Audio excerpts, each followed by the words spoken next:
With the season now firmly underway as rounds 1 and 2 are ticked off, the Race Anywhere World Series GT3 Championship travels to experience the prestige of Watkins Glen for the third round of what is promising to be a close and enthralling season. Alex Urenga comes in as the man to beat and is on form, but even Titans can fall. Will his competitors of Sean Campbell, Oscar Coper and Thomas Cope rise to the challenge and try to dethrone the man who has won 3 of the 4 championship races so far? Towards the AM category, it seems to be even Ivo van der Linden's show, as his consistency boasts better than his competitors Jeremy de Boyver's 2 reverse grid victories.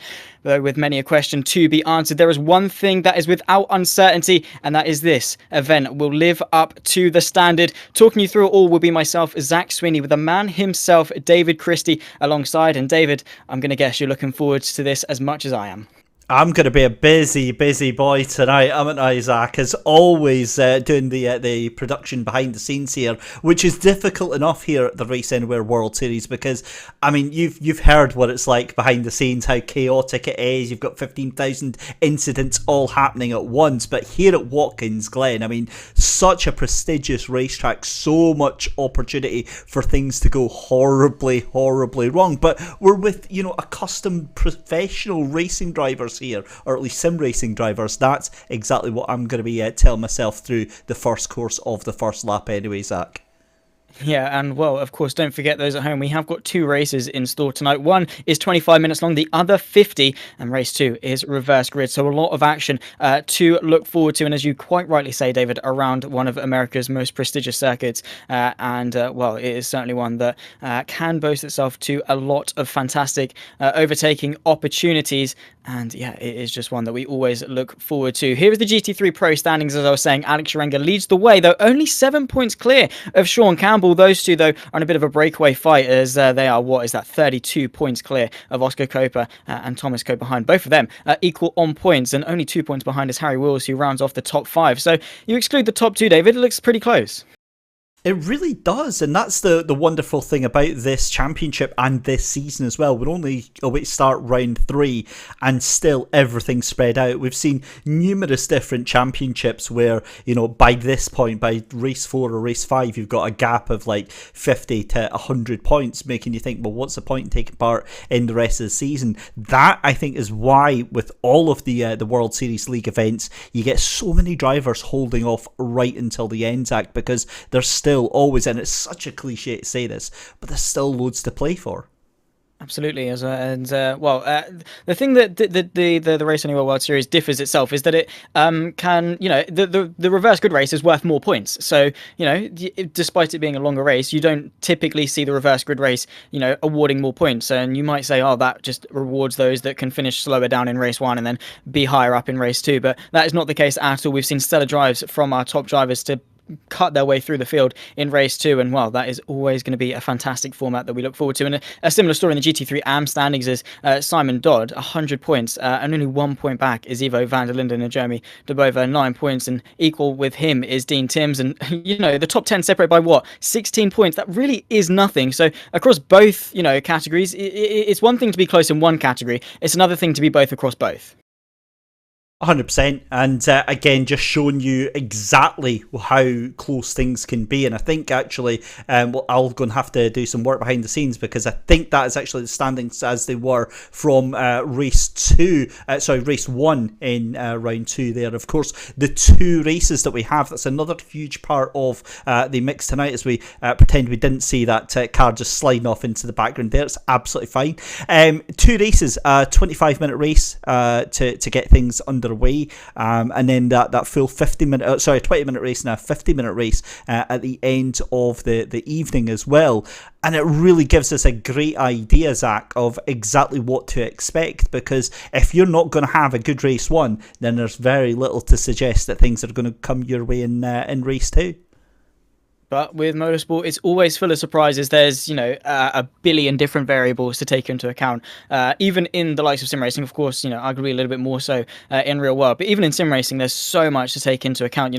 Trusting the other drivers not to crash into you. Your hardware sticking up, the iRacing servers, I don't know, something along those lines can all go very wrong. And yeah, sometimes Lady Luck doesn't swing your way. But the good thing about the 2 races is that you can always fight back, and especially as you say, if you have a poor race 1, you can still bring it back in race 2. Of course, as long as you finish the race, you can start right towards the sharp end in your category, and all then you've got to do there is try and hold it out for 50 minutes. But that's the thing, is that the reverse grid race is slightly longer. Of course, in other categories we see the reverse grid race is slightly shorter, but in this time it's not the case, and the guys, the quote-unquote quicker guys towards the back have got that time to cut their way through, and that's when we can really see some good action.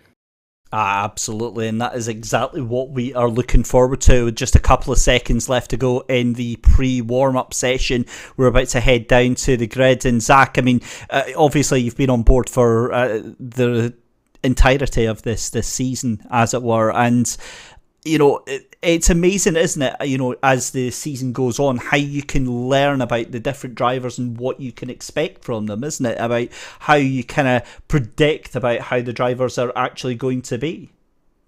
Of course, you know, you always have the standout favourites, like the likes of Alex Urenga, who, you know, whacks it on pole position ahead of Albin Kjellberg, who will join him on the front row. You always do get those standout drivers. Sean Campbell and Thomas Cope will be 3 and 4. Harry Wills and Matt Chisholm rounding off the third row in 5 and 6. Thomas Dandridge and Stuart Reynolds 7th and 8th, with Jonas Strea and Ethan Bass side by side. They round off the top 10 in the pro category. Interestingly enough, no championship contender Oscar Coper down in P11 as we scroll through the rest of the pros and looking towards the AM. It is Diade Vlaminck who takes pole position ahead of Jeremy de Boyver, who will join him on the front row. Then it's Van der Broek in P3 with Al Haddad at P4. Ivo van der Linden, our championship leader there, rounding off the top 5 with Chamorro for company on his left-hand side. Werner S in P7 with Chamano in P8 with Jensen P9 and Timo Mikurin rounding off the top 10 there. A big grid, and while we only go through the top 10, we're going to scroll all the way through as they get underway for the formation lap. And it's a very big grid, so, you know, even more chance for some surprises.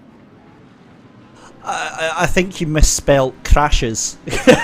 That's certainly what is going to be on the cards tonight. There is going to be mayhem aplenty, and the great thing about it is the fact that I always predict that, and then it's like the cleanest race you've ever seen. So I always like to get that in there, just so that we're tempting fate the other way, because I've done that before, where I'm like, oh, these guys are super clean, and then it's just been a demolition derby. So we know what to expect. We saw it last time out.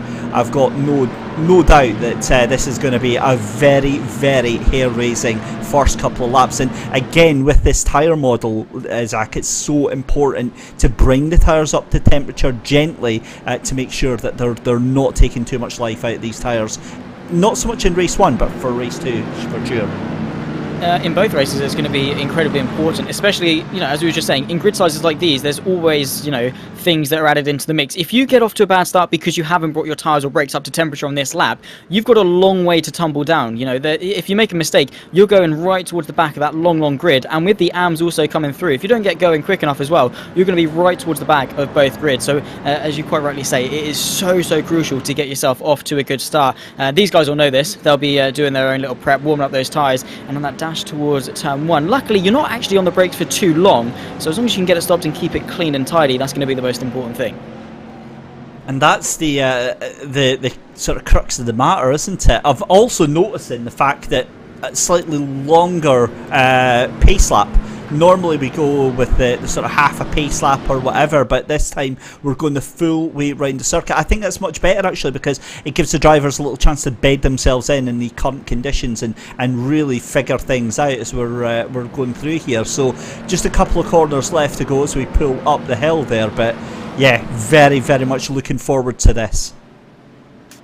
Cannot wait, because Le Mans and Spa both set us up with some pretty big expectations, it must be said. You know, we are now coming into these rounds hoping for some action. Hopefully that action isn't chaotic action, and it is, you know, nice and clean all the way towards the end. But with Alex Urenga on pole position, you have to expect this could be a bit of a runaway for him. But yeah, well, you know, he's got, you know, Sean Campbell, Albin Kjellberg alongside. He could certainly be under threat.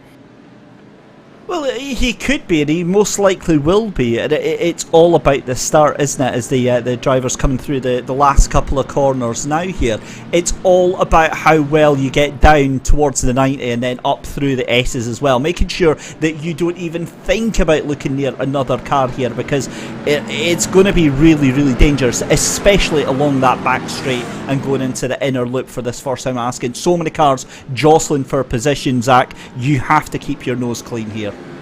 It's going to be the most important thing, especially here for race 1. Alex Urenga on pole position, then Albin Kjellberg will be alongside him on his outside, down in towards turn 1. We are waiting for the start zone. We are waiting for Urenga to punch it to get us underway for round 3 of the Race Anywhere World Series. And Alex Urenga gets a pretty clean start there from pole position, but you can see Sean Campbell already trying to put some pressure on. Look to the inside of Kjellberg. You can see there Thomas Cope also trying to get into the mix. Side by side go the 2 Lamborghinis, but it seems like a pretty clean start there from Albin Urenga. A little bit further back, we got Jonas Dreyer trying to go 2 by 2. Christian Furs as well trying to keep Chatterton at bay as they barrel their way through the S's, waiting as well for the AMs to get going. But this is going to be the crucial thing now. 2 by 2 they go. Here comes Kjellberg to the left-hand side of Urenga, barreling their way down this back straight towards the inner loop. And you can see in the background as well as Urenga falls victim to that slipstream, that ever-important slipstream. And well, that's going to be pretty much the tail of this race.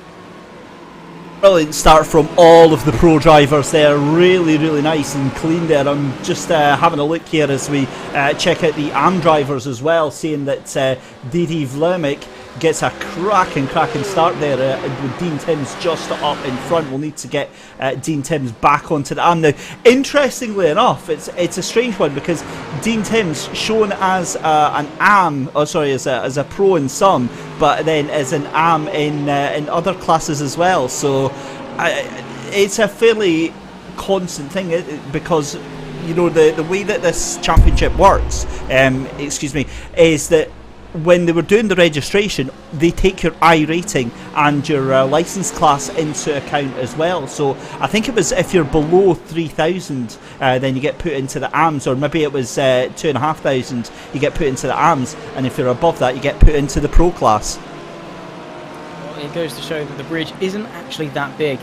Some drivers, they fluctuate themselves between both classes, but at the moment it is the pole sitter of Dear Dave Vlaminick that leads Jeremy de Boyver, who wants to try and get some points over Ivo van der Linden. 15 points between the two in this AM category, and Jeremy de Boyver is going to try and take every bit he can as we are rounding off the first lap here for the GT3 AMs, and it is eyeing itself up to be very, very close. Of course, Kjellberg managed, crucially, I think that was a crucial move for him to make. He needed to put that pressure on Alex Urenga early, otherwise it certainly probably well and truly could have been a runaway again for Alex Urenga. But the crucial thing is that Kjellberg has put that pressure on early, backed Urenga now into a fight. He has to work for it, and now he's in control. And that's the thing as well, is that what he's also got to worry about is the fact that Urenga and Campbell are going to work together. We saw this last week out where the two RSR cars were basically helping each other out at Spa. They were bump drafting each other up the Kemmel Straight. I've got no doubt to believe that's exactly what we're going to see again here up the back straight, and possibly down the start-finish straight as well. Is already Alex Urenga onto the back, but as you said, it's one thing catching him, you have to be able to make sure that you're able to get past. And with his championship rival of Sean Campbell so close behind him as well, his RSR teammate, we've seen in the past how well those guys can work together. He has to be careful not to go for any rash judgments, because if he sends one to the inside, it doesn't work out for him. As I was saying before the start, he's got a long way to tumble down, he's got a long way to fight back, and that could be a detrimental load of points lost, especially when he is probably, arguably, even though it is still early doors, one of the favourites for this championship. He has to take that air of caution, whereas Kjellberg, he's there to win, he's loving life out in front, he's arguably got nothing to lose, still potentially in with the shot of taking the championship. But again, when you have that difference in mentality, it can really affect the turn of the race. It really, really can. And mental games and the mental agility of these drivers is something that I don't think we speak about enough during these broadcasts, because we often compare real life racing and sim racing all the time. So Urenga looks one way, then the other. He's not going to be close enough to make a move here, and they absolutely lamp the cars over that chicane at the inner loop there. But again, the mental fortitude of these drivers to be able to keep this pace up lap after lap after lap, and you've got 2, 3, 4 cars. I don't know about you, Zach, but I absolutely fold like a pancake when I get put under any sort of pressure whatsoever here. So to watch these drivers out here being able to put in the lap times that they are, and dealing with the pressure of having 3, 4 cars behind you, trying every opportunity to unsettle you, hats off to them. Absolutely. Pressure is one of those things. You either thrive under it or you break under it. But you know what pressure makes? It makes diamonds. And, well, that is certainly going to be the case here with Albin Kjellberg, because he is dealing with it so well, especially in these early stages. He knew the job he had to do. He had to put some pressure on early in order to overcome the challenge that is Alex Yarenka, because he is the man on form. You know, not to big him up too much, because you can certainly not get complacent. And, you know, sometimes the commentator's curse does come into effect. Don't want to jinx him so early on in the season. But he certainly, over the course of the press day and the first 2 rounds that we've had, has been the man who has set the standard. And, well, there's a few drivers I can probably deal with having in my rearview mirror. I don't think Alex Yarenka is one of them. Not a chance. As I said, I mean, I fold like a pancake under any sort of pressure whatsoever. So yeah, you're not seeing that happen. I'm the sort of driver that would look very, very good. I mean, I'm not too bad in terms of pace, but yeah, give it a little bit of pressure and I'm straight into the wall. So yeah, it's just not happening. One man not in the wall, however, is your AM leader Dean Timms ahead of DD Vlemick, who is doing a grand job actually keeping hold with Dean Timms right now. But he's got one of the De Boevers behind him, Jeremy De Boever. And again, we've seen the De Boever brothers doing very, very well. In fact, they're not brothers, are they? Actually, I'm completely mistaken. Yeah, father and son. I just remembered because I remember the YouTube comment from a couple of weeks ago when they were involved in that incredible battle. I think it was actually at Le Mans that we saw that. But it looks like Vlemick is under a real bit of pressure right now from Jeremy De Boever. Trying to do his son proud, isn't he, out in front? Of course, Jeremy De Boever, while they did take 1 and 2 at Le Mans, Jeremy De Boever has been the leading the one in that, and I don't think in a father-son rivalry you do want your dad to be beating you. So Navarro, while he is down in P20 in the AM standings, he's going to try and make amends for that and try and catch up onto his dad. But again, we'll have to wait and see, and I'm sure that's going to cause a bit of a rustle amongst the household a little bit later on. But you can certainly see here is his son, Navarro De Boever, both of them in the Porsches, and he's trying to work his way up. At the moment in P15, still a decent result considering how big the AM grid is and how competitive it is. But yeah, he's certainly going to want to at least try and move his way forward. It's a bit of an awkward one, isn't it, father and son? Because if those two come together, then I don't know about what the ages is, but yeah, that's definitely a grounding for a week if that's what's going to happen there. But no, like, what an amazing story that is, to be able to share, a passion like sim racing with a loved one, a family member. It's always great fun, and it gives you certainly a lot to talk about around the old dinner table. Certainly afterwards. I just hope that there's no afters on this one. But 7.5 minutes gone in this race here. We're already on to lap 5, and it's been, I'm not going to say it just yet because we saw just behind was Navarro De Boever going very, very wide at that second to last corner there. But in all intents and purposes here, Zach, it's been a fairly quiet race.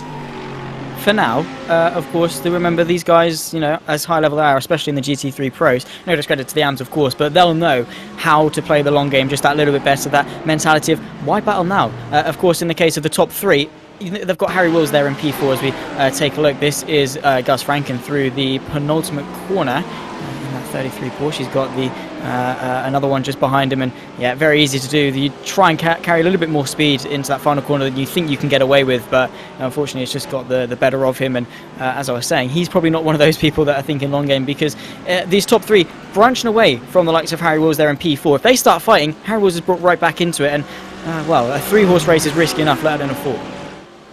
I'm just looking at the lap times here, and it seems like Harry Wills not quite on the pace of these top 3 just yet. He's not that far off. I mean, let's put it that way. He's only like maybe 3, 4, 5 1,000ths of a second. I also wonder, and maybe this is just me, but Yarenka, I wonder if he's been waiting for his opportunity. He seems much closer now than ever before in this race here. But again, it looks like he's had a couple of opportunities there, getting so close to the back end of Albin Kjellberg here. It just makes me think that maybe it's a case of waiting for the opportunity so that Albin can't come back. I mean, for me, possibly there could have been a move on there, but he thought better of it. Absolutely, it's one of those things that, especially in Yarenka's position, he has to be opportunistic. He has to wait for the high percentage moves, because if you send a move to the inside, chances are, it could go very wrong, especially with, the likes of Kjellberg and they're fighting for a race win. It can get desperate, and if you send a move, chances are you're not going to be given as much space as you particularly could perhaps warrant, and that's not a risk that Urenga is going to want to take. Not saying that Kjellberg is an overly aggressive driver or whatever, but that's how emotions can play a factor. And yeah, it's on Urenga to just wait for those high percentage moves, as you say, potentially towards the end of the race when Kjellberg can't get him back. But you saw there, Kjellberg did go defensive. He is intending of trying to keep Urenga at bay, and Urenga knows that. Alex Urenga knows that, and he has to then try and potentially force his way through a little bit more, because already he's analysing an opponent. He's seeing what the fight he withstands. He's seeing Kjellberg defend. He thinks, right, I've got my work cut out here. He certainly does, and again, it's all about that mental pressure. Is Urenga just applying all that pressure that he needs to, just to make sure that that Kjellberg knows that he's there, knows that he's waiting, possibly forcing Kjellberg into making a mistake here? Quite honestly, I can't see Kjellberg doing that, but again, stranger things have happened here, and we're rapidly approaching the halfway point in this first race of the evening here. Again, this is going to be great for Alex Urenga and for Sean Campbell. It's going to give them all the intel, all the information they need ahead of the second longer race today. Double the length of this race here, side by side, but again, he ducks in. He's thinking about it. I mean, it is that thing of the slingshot. He needs, especially into a corner like the inner loop, you around the outside, I'm sorry, don't try it. Absolutely not. Especially you were saying how those curbs can just launch you up, especially in cars like these. They can launch you up. They are quite high curbs. Who's this? This is Oscar Koper, third place I think in the championship, and he is out of this race. He's out. He's taken it back to the pit lane, and that is a big shame for the Dutchman, the RSL Esports, who have boasted some really good success so far this season. Unfortunately for him, has fallen victim to Watkins Glen. Still got the reverse grid race left to go, but we'll have to wait and see. A little bit further back in the AMS, this is El Haddad trying to keep Costa and Van der Broek at bay for P4. A big gap, actually, as I think that was Van der Broek going very wide. Indeed it was, a little bit further back in this fight for fourth. But yeah, again, seeing these, especially in the AMS, sort of little snippets of things cropping up. And well, David, what happened to Oscar Koper? That's what we're about to find out. So it's through the loop there.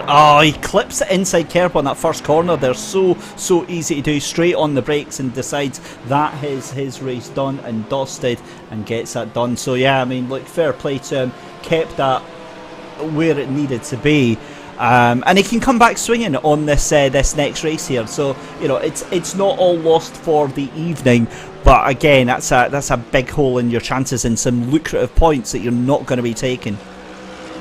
Yeah, it is, and it gets to that point, maybe not now necessarily, because we are still early doors in the championship, but you get towards those later stages and you think, I could have got a couple more points here, as we see Urenga, again, as you say, always backing up into the rear end of that Mercedes in front of him, and not particularly eyeing up a move just yet. This is Stuart Reynolds on the back of Dreyer in towards the inner loop, and once again, still not going for that move. I was going back to my earlier point of, it's just so sketchy to go for a move. These cars, while they're not the highest downforce things in the world, they're not on the brakes for very long in towards that inner loop, and around the outside it is so sketchy. You've got to wait for the right opportunity, and unless you've got a convincing run with that slingshot, it's not quite going to work out.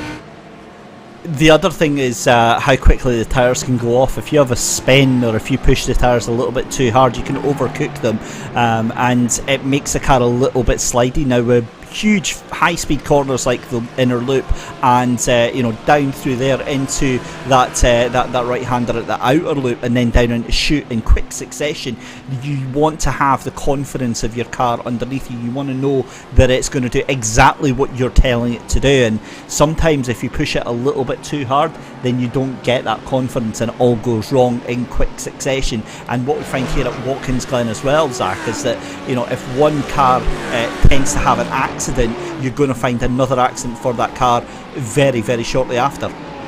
It's that negative feedback loop of this thing happens, leads to this thing, leads to this thing, leads to this thing. You spin, the tyres go off, the tyres go off, you spin, the tyres go off.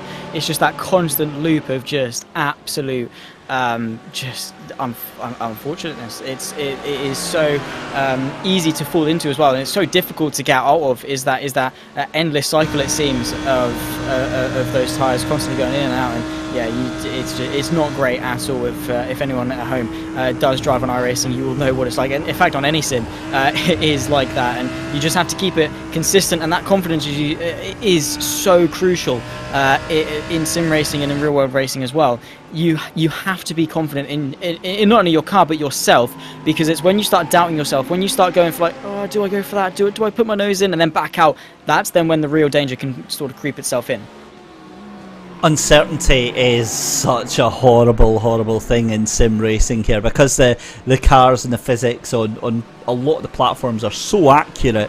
You know, they want stability, they want you to have this nuanced control of the car, and if you start panicking, you start mashing your inputs like your brake and your accelerator, you're going to unsettle the car, you're going to send it out of balance with yourself, you're going to get jitters because the cars suddenly start to do really weird things. And it goes back to what you just said 2 minutes ago, that vicious feedback loop of uncertainty. And oh my goodness me, that was a huge moment for Alex Urenga, a huge power slide at the second to last corner there, and I've got no idea how he held on to that one.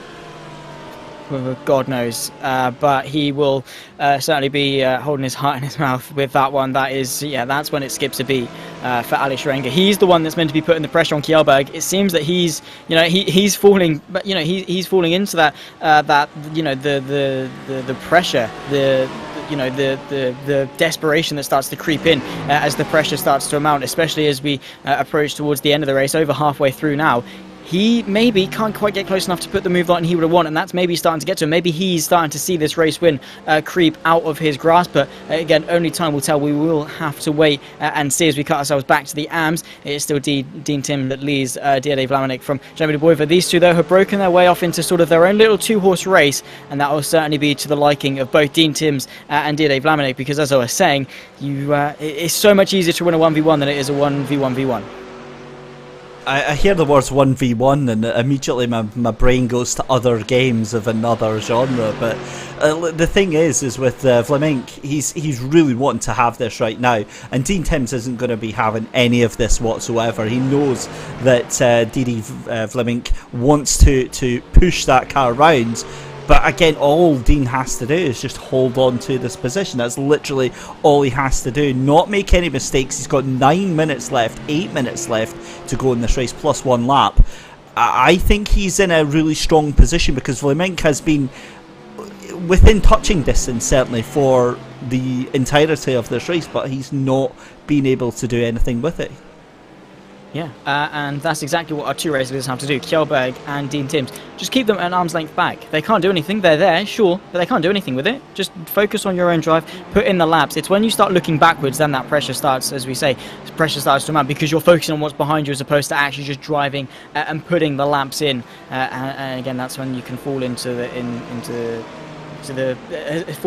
as a victim of pressure, as you might say. But yeah, again, doing a fantastic job of dealing with the pressure, because it is not easy, especially if you're fighting for your first race victory in a series. You think, oh, I want to win this, I'm going to win this, I'm going to win this, and then that just starts playing in your mind, and you start to focus on other things other than that. You might start to get a little bit complacent, and it's just small things like that that can really start to add up.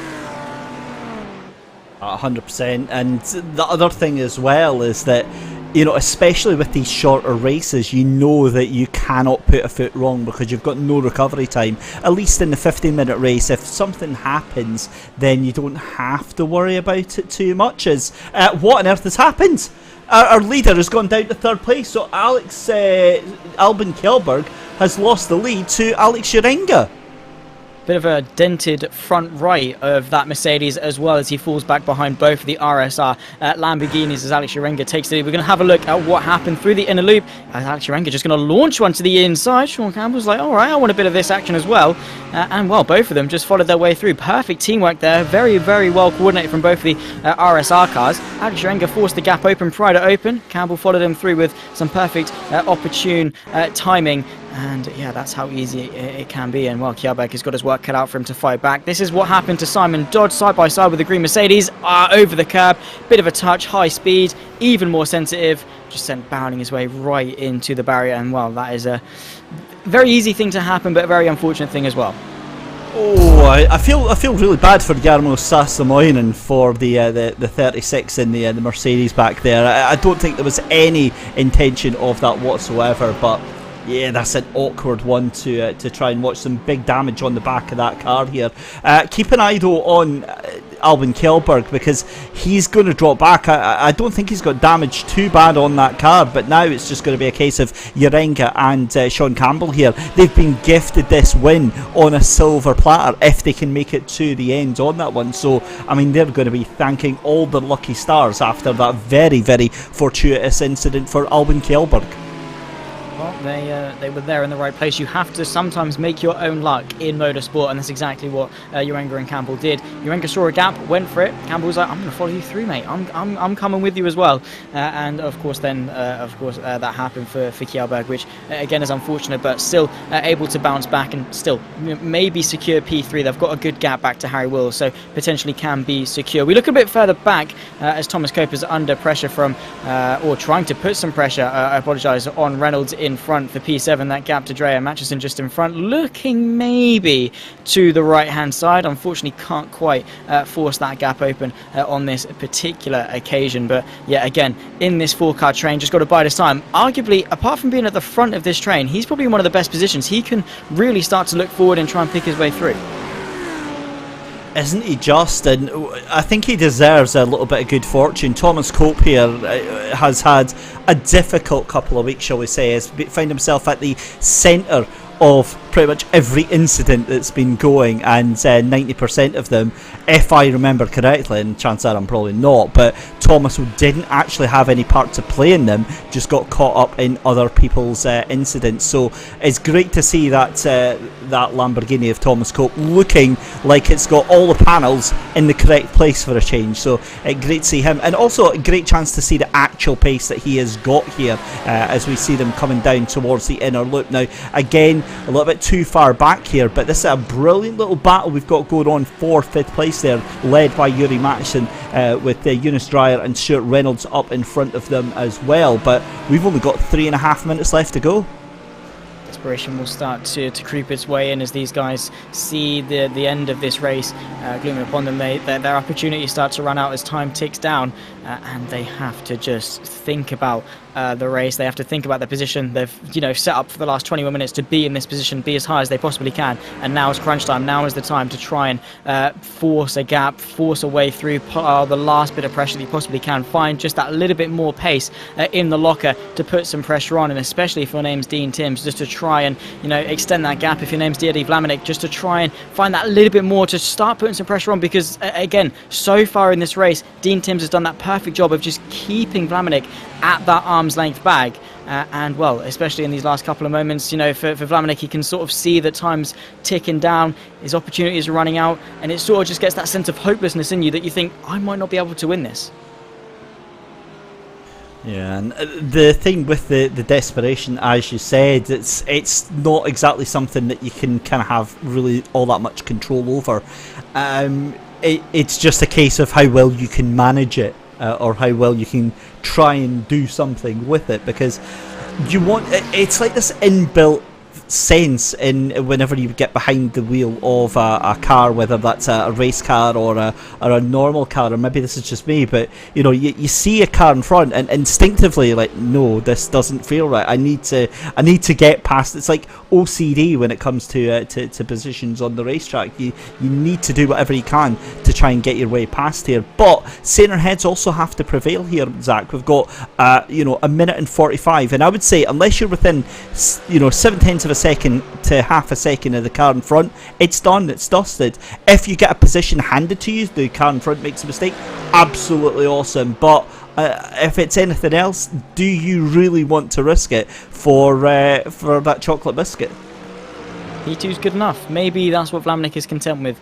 P2, still good. It's only a couple of points swing for Diede Vlaminck, but again, he set the benchmark. He was on pole position. He wants to win this race. As you set pole, you come in with an expectation that you're going to win the race. It's just that natural instinct of racing drivers, that natural competitive nature, as you allude to, with just you want to be heading the train. You want to look forward and see no cars, because then you're like, okay, I'm either doing really well or really badly. It's one of those extremes, but preferably towards the swing of doing really, really well. As we approach, I believe this will be the white flag lap, as Alex Sharenga crosses the line with about 50 seconds left to go. He has got Sean Campbell and Albin Kjellberg for company, but both of them seem a little bit too far back, and of course with Campbell being his teammate, probably might not want to mount too big of a challenge.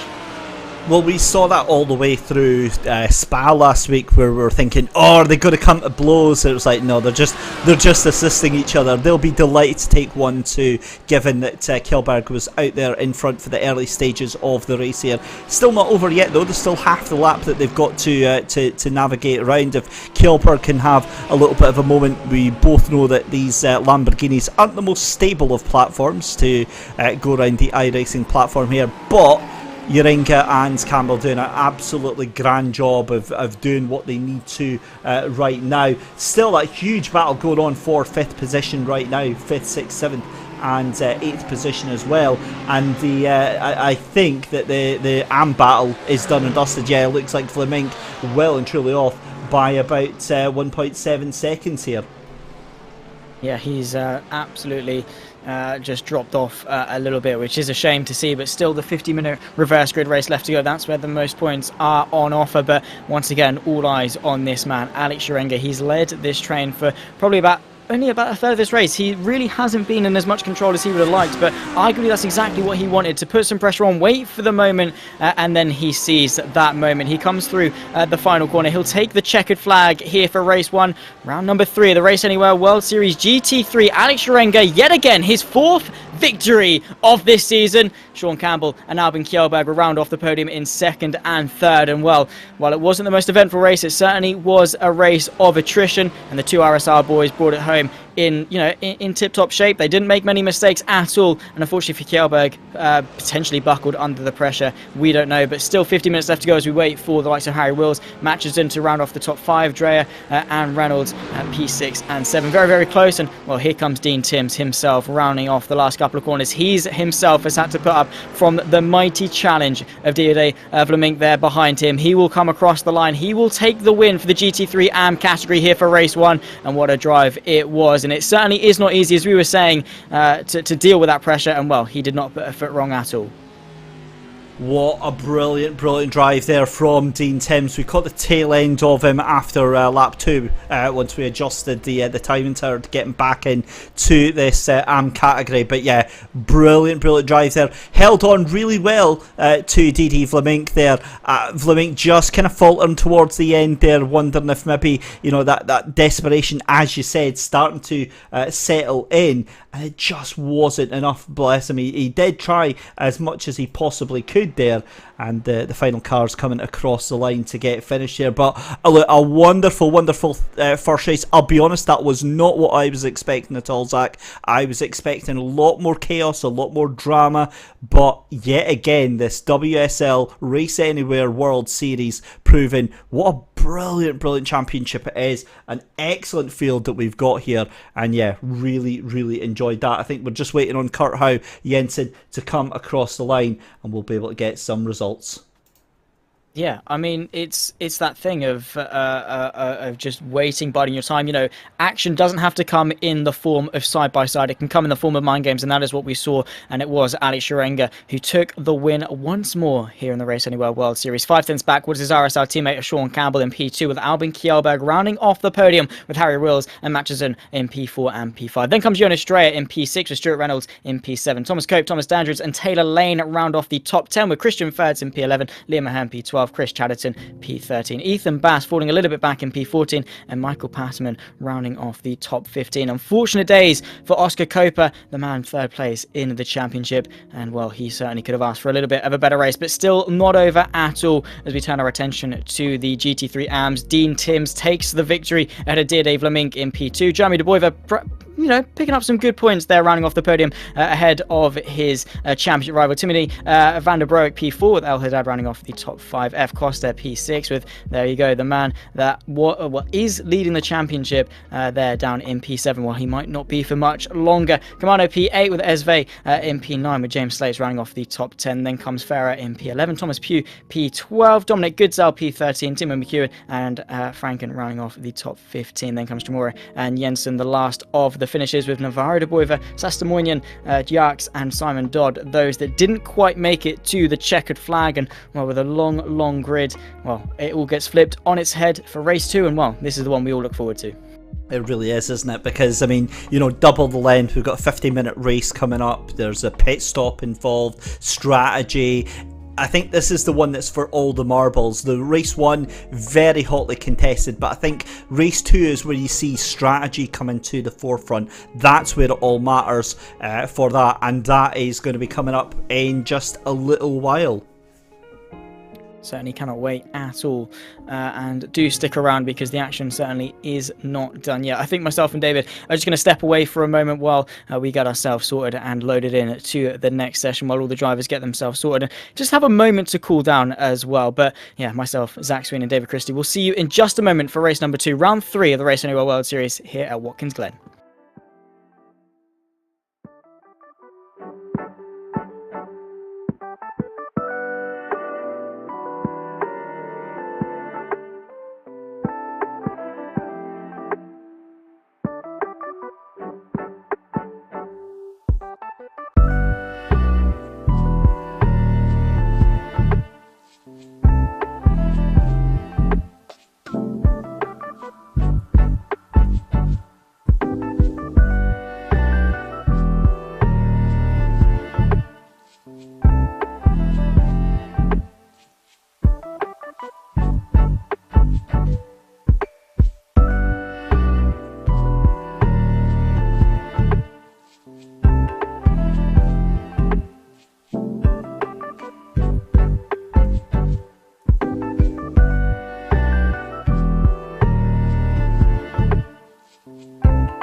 the weight of the world, all I ever get are just hard times and dark nights. All I ever get are just hard times and dark nights. It's been hard, it's been hard to breathe with the weight of the world. All I ever get are just hard times and dark nights. All I ever get are just hard times and dark nights. I'll never give up, I'll never give out, I'll never give up, I'll never give in, I'll never give up, I'll never give out, I'll never give up, I'll never give in.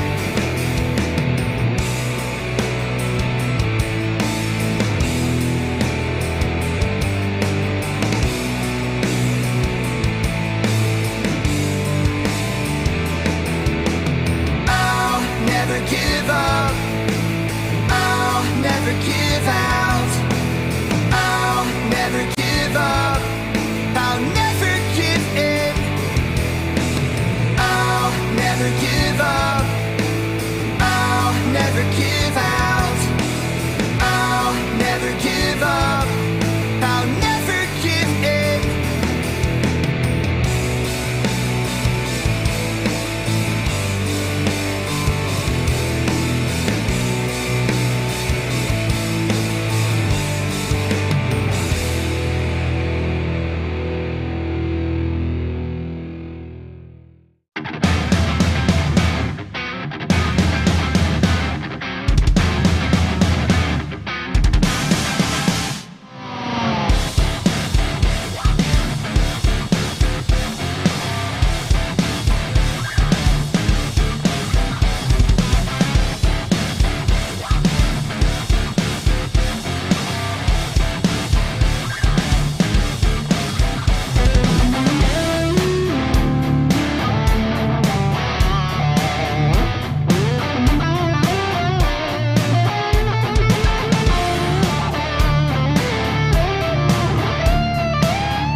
Well, I kind of hope so, because I mean, race one was fairly lacking given what we normally see. But yeah, look, it was a brilliant race. You always want to see the races determined on the track, and that's exactly what we had. But some big points being scored in that that first round there.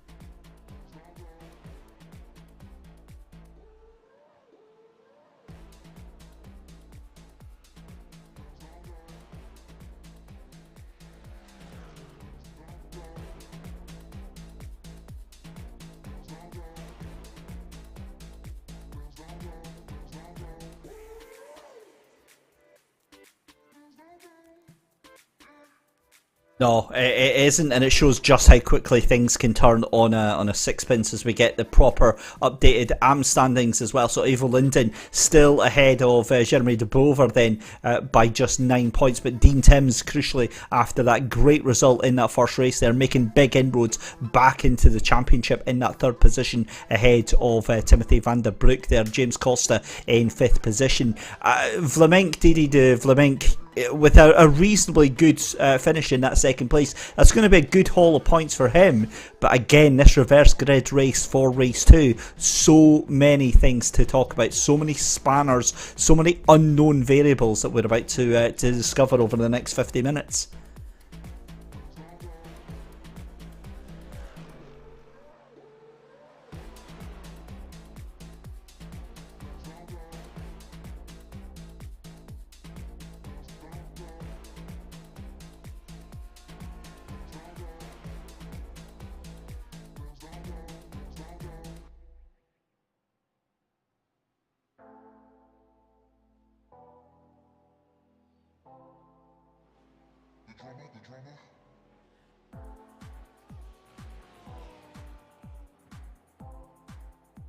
It does, and the thing about that is I quite like having a short season, because if you're having a bad one, then it's done and dusted before you even know it. And as I said earlier on, with the point system the way that it is, it gives these drivers that opportunity to constantly bounce back, to constantly, keep their teeth in and really push for the championship. And if not, then just enjoy and see what the best position you can possibly actually get from the championship is. But without further ado, I think it's about time that we should start thinking about heading over to the grid, because the car's about to head out on the grid for the second race of the evening here.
Oh, isn't it just though? It's so much fun. It gives such a bit of spice to the to the affairs, and not always guaranteed to actually happen how they see it happening.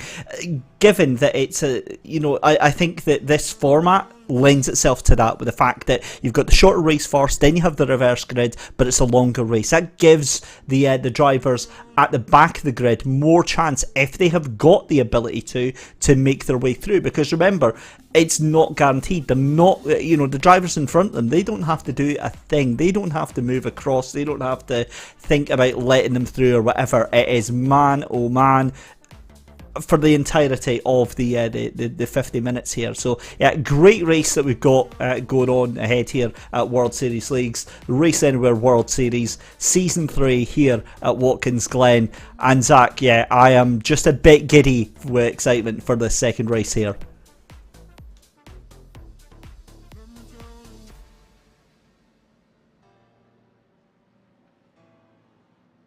So the car's making their way around for the pace lap here. Of course, this is the final time that the driver's able to get a recon on the circuit itself, get an idea of where the track is, and figure out exactly where the grip is going to be here.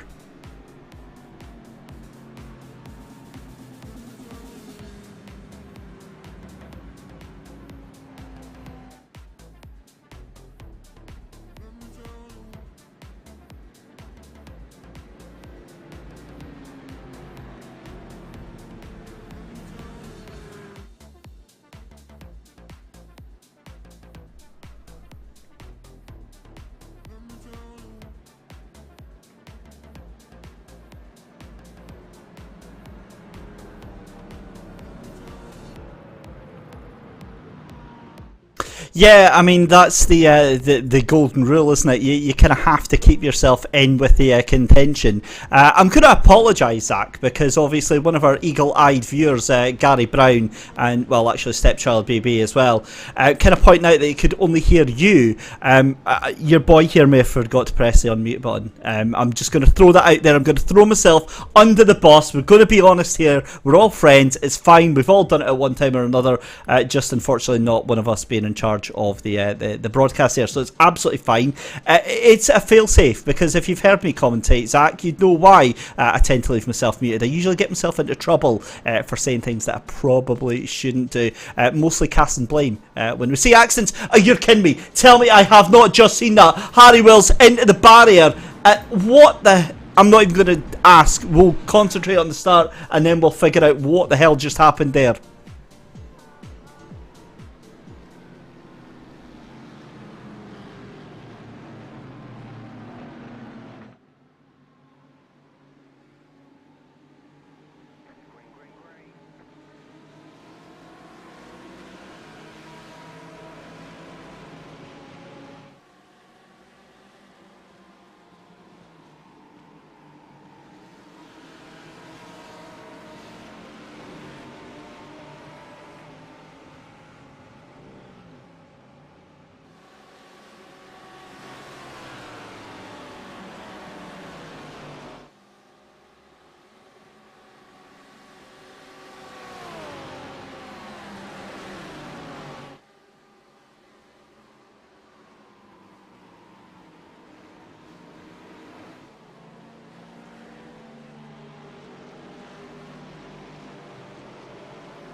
Yeah, he's got off very, very well ahead of Jarmo Sastamoinen, who looks to be holding up the rest of the field here. Jesper Turks and Navarro de Boiver just behind them as well. No sign of any of the cars that were looking to streak through on the early stages, but we do have to figure out what on earth happened to R.A.W.S right before the start of the race there, Zach. That was a real terrible shame what's just happened, but it looks like, well, we've got Simon Dodd in the lead of the AMs, Ethan Bass in the lead of the pros right now.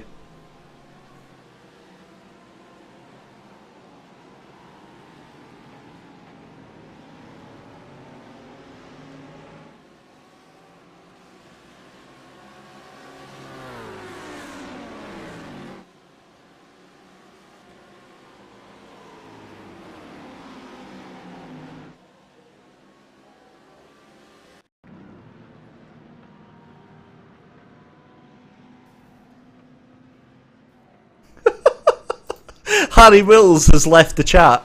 That's what's happened there. He's just gone. That is, I don't think I've ever seen that on the start of a race before. That's, do you know what it is? He's seen who's in front of him and he just thought, nah, I'm going to go and watch Love Island instead.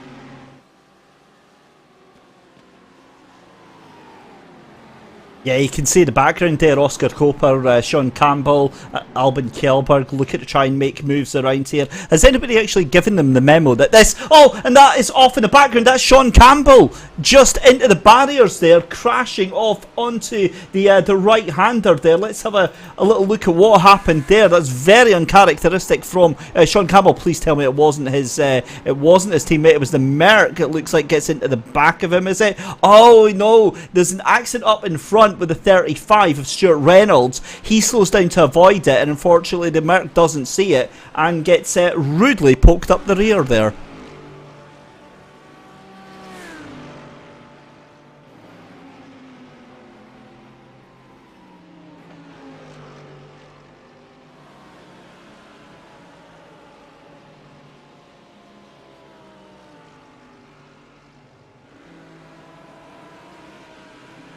Have to see if that was a mistake or a genuine move. We've seen how easy it can be in those 3-horse trains that the person leading the way, he so easy for it to go wrong for them because, the person in second can force that gap open, the person in third, big crash up in front through the S's, not entirely sure who was involved with that. I think it was Ahern and Dreyer, and then of course Campbell tried to slow it down, got smacked into the back, on board with Kjellberg, taps the number 5 round, sent into the barrier, tapped again, and just bouncing their way into probably one of the worst sections of the racetrack. You want to let this happen because it's so tight, almost blind going up there, and it's the fastest bit of the racetrack as well. You do not want to be spinning around there. It must be so scary.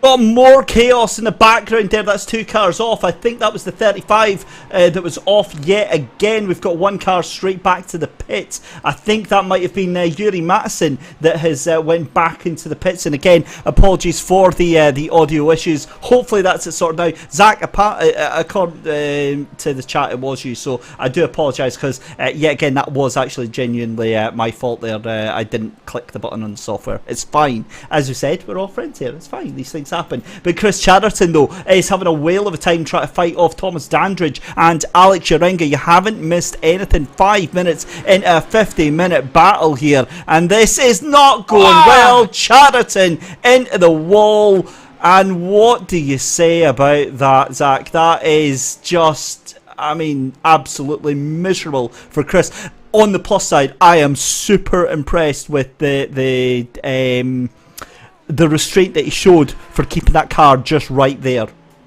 Yeah, it's so easy to, roll yourself back in, and that the heat of the moment to try and get yourself back into things, so easy for you to just roll back on, try and get on, and that's when accidents happen. But yeah, well, it seems that race 2 is bringing all the action that we missed from race 1. You can see Urenga under pressure from Dandridge as they run side by side towards the inner loop. You can see Oscar Coper there also trying to potentially make it free wide, and Instead going to opt to try and follow his RSR teammate through. Urenga keeps him at bay and stays inside the top 5 and sets his sights towards Taylor Lane in P4, and then of course the top 3 of Cope, Ethan Bass and Christian Furz. That's going to be Urenga's target, and well, he's cleared the main chunk of the traffic now. He's done the crucial bit of not getting bogged up, tripping himself up in these little fights. He can now set his sights forward, get some clear air, and well, Alex Urenga is a dangerous man when you give him a clear track. Certainly is, but again, so much time got to catch up now. That's going to be, about 15 seconds up the road is the like of Thomas Cope, Ethan Bass, Christian Furz and Taylor Lane as well. But you can bet your bottom dollar, that Alex Urenga is fully capable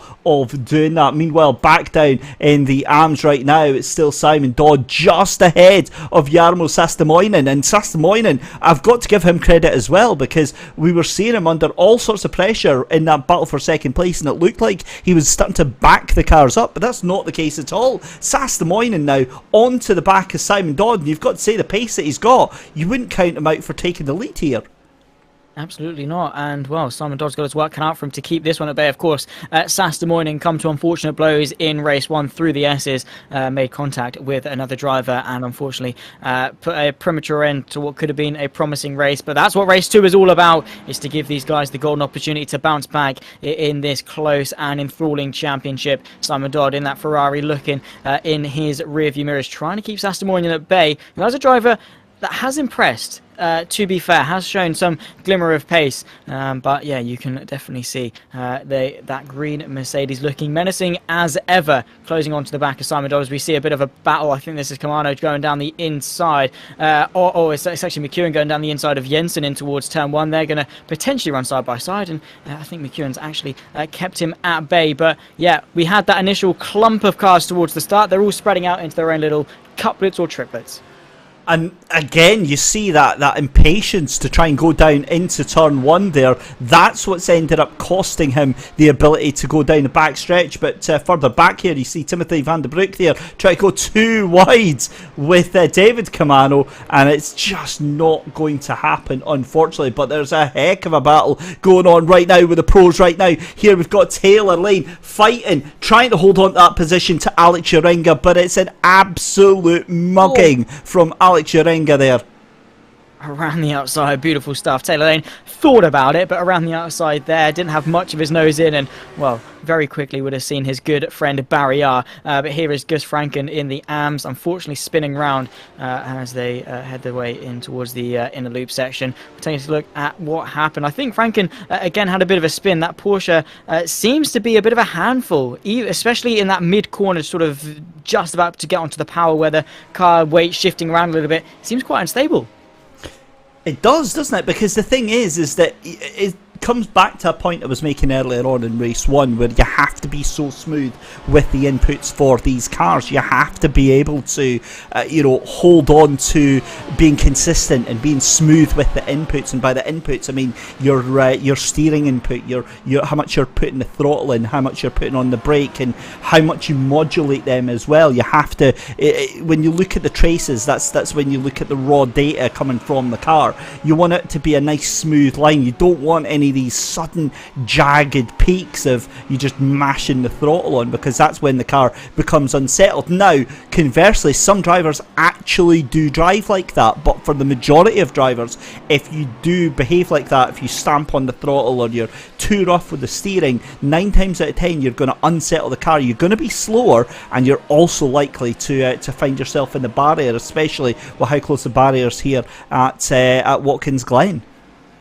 Yeah, well, you might catch the eye of some attractive fellows on the side of the track, but you're certainly not going to be very quick going around it. While drifting looks very cool, 9 times out of 10 it is not the quickest way around a circuit, and it is just that comfortability. Smooth is fast, because it's so much better to get to the end of the race putting, a couple of tenths maybe slower in a lap, than to keep spinning every lap and have those extra 2 tenths, as we see James Slates, another Porsche falling victim. There is a bit of a dip, it is a bit cambered turn 1, bit of undulation change, and again it all comes down to that weight transfer of these cars. Thomas Dandridge, as we cut back to the live feed, looking on an attack on Taylor Lane in front of him, but again it all comes down to that weight transfer, where the weight of the car is at certain points in the corner, and again it's just about making sure you're doing something, whether that's braking or accelerating, because if you're lifting off and you're turning, that weight is just all over the place.